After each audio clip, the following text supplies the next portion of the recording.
काल उसंत घेतलेल्या पावसानं मुंबईमध्ये आज पुन्हा एकदा हजेरी लावली। त्या पावसाबाबतची बातमी।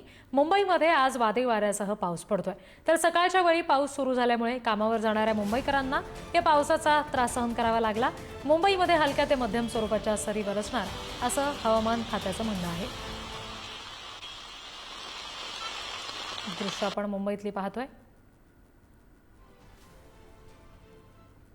मुंबईत परवा मुसळधार पाऊस झाला आणि याच पावसामुळे अनेक ठिकाणी पाणी साचल्याच्या देखील घटना आहेत त्या घडलेल्या होत्या। त्यातच आता काल पावसाने विश्रांती घेतलेली होती, परंतु आज सकाळपासून काही प्रमाणात हलक्या ते मध्यम स्वरूपाच्या सरी आहेत ते मुंबई शहरात बरसताना आपल्याला पाहायला मिळतात। आपण मुंबईतील चर्नी रोड परिसरामध्ये आहोत आणि याच ठिकाणी आपण चित्र पाहतोय की सकाळपासून पाऊस हा उघडलेला होता। त्यांनी कुठेतरी उसंत घेतलेली होती कालपासून, तर आज सकाळपासूनच काही हलक्या ते मध्यम स्वरूपाच्या सरी आहेत ते या ठिकाणी बरसत आहेत।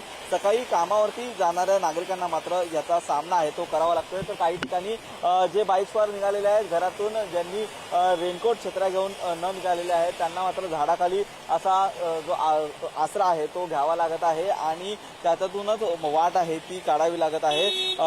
आपण पाहिलं तर मुंबई उपनगर तसेच मुंबईच्या आसपासचे जिल्हे यांना गेल्या 2 दिवसापासून येलो अलर्ट देखील जारी करण्यात आलेला होता। त्यानंतर आज काल कुठेतरी हा पाऊस उसंत घेतल्यानंतर आज पुन्हा पावसाने सुरुवात केलेली आहे आणि मुंबईमध्ये आज मध्यम ते हलक्या स्वरूपाच्या सरी आहेत त्या या ठिकाणी अनुभवता येणार आहेत। त्यामुळे घराबाहेर पडताना छत्री व रेनकोट घेऊन बाहेर पडा, नाहीतर पाऊस जर वाढला, मुसळधार पाऊस सुरू झाला तर जनजीवन कुठेतरी विस्कळीत होऊ शकतं। त्यामुळे अशाच प्रकारच्या सर्व ज्या सूचना आहेत त्या देखील देण्यात आलेल्या आहेत। परंतु आज मुंबईमध्ये हलक्या ते मध्यम स्वरूपाच्या सरी आपल्याला पाहायला मिळणार आहेत। सतीश कदम सह निखिल जमान पुढारी न्यूज मुंबई।